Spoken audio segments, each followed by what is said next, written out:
Leave the World Behind is a new movie that just dropped on Netflix. Is it any good? Let's find out right now. What is the truth?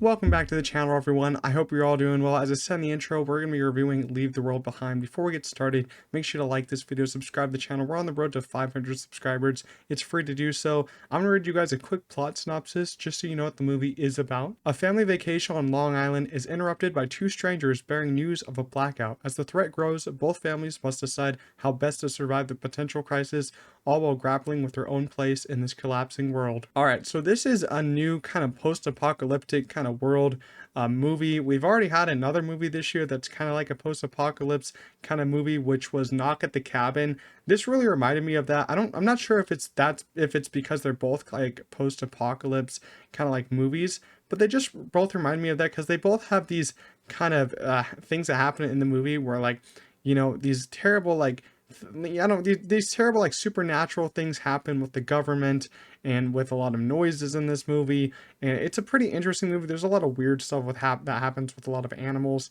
and these kind of movies always make me wonder, like, what would happen if I got into this situation of just being in a world of, like, you know, a world of destruction, a world where the government collapses. What would you do? You know, would you just hide out, just wait for it all to end, or would you just, you know, give in to the madness and just, you know, I don't know. At that point, it's kind of interesting. I think these kind of movies leave me with those thoughts more than, you know, the movie itself leave me with thoughts of, you know, how the movie actually does it, because I feel like this movie kind of left me just thinking about what would I do if I was in this situation, and I didn't really end up caring about the movie or the characters in this movie, because this is based off a book. I haven't read the book. If you have, let me know if the book is any better.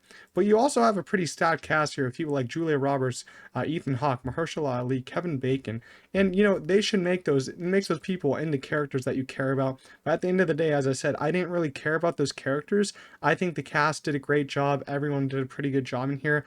But the characters I just didn't care about because I think they're written pretty badly, and, you know, they're just kind of, some of them are pretty unlikable at times. You get to like them a little bit more by the end, but at the same time, I left the movie more thinking about what I would do in this situation more than caring about these characters in this situation. And this is directed by Sam Esmail, and I'm not really familiar with him at all. I looked him up and it said that he is known for producing and being the showrunner of Mr. Robot, which is a show that I've wanted to get into for a long time. People say it's a really good show. I'm not sure if this is his first movie that he's directed. I think it's one of his first, and his direction here is actually pretty flawless. I was pretty impressed by, you know, where he put the camera in this movie, where he decided to put the actors and have them all line up. I thought it was, you know, it instilled some fear into me, made me like, it's a pretty suspenseful movie, I would say, at times, and I think he does a great job with making all that work throughout the, you know, kind of long runtime in this movie.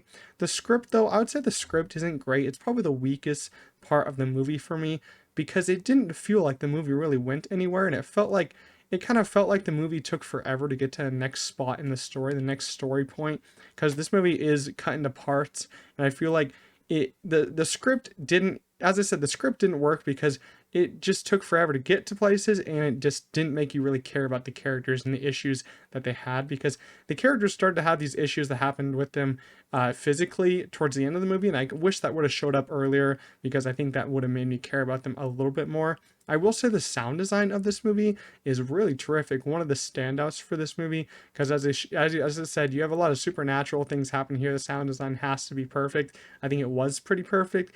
And the soundtrack, you know, they have some songs in the soundtrack here. I think they worked pretty well for me.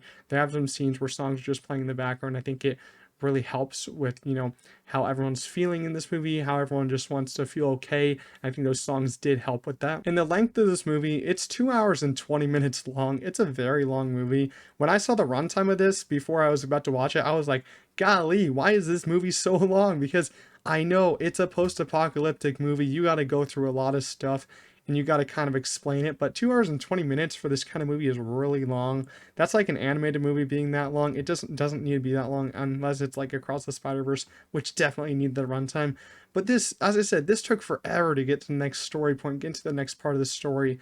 I think you easily could have cut like 20 minutes out of this, because even if you cut 20 minutes out of this, I think the characters still I wouldn't have cared for them too much. I think what it needed was less kind of scare tactics and more kind of character development, because I think a lot of people will walk away from the film feeling that way, like it was a little long. I feel like its kind of pace was all right, but at the same time, I didn't get much out of it because I felt like it was just kind of, going for that scare factor, that suspense factor, which it did work at certain points, but at certain points I was like, can we just move it along a little bit? Can we just get to the ending, get to like, where this premise is going to go? What is the, ending of this movie?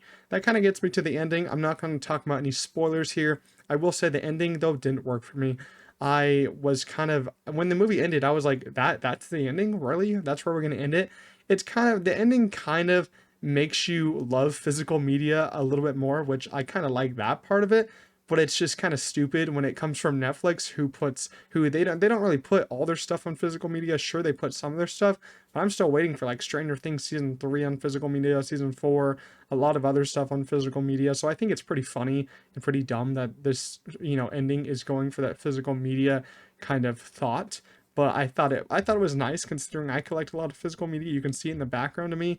At the same time, I didn't care for the ending because it didn't give me a clear answer of where this story came from, how it all happened. It just leaves it up for the viewers to decide what happened in this story.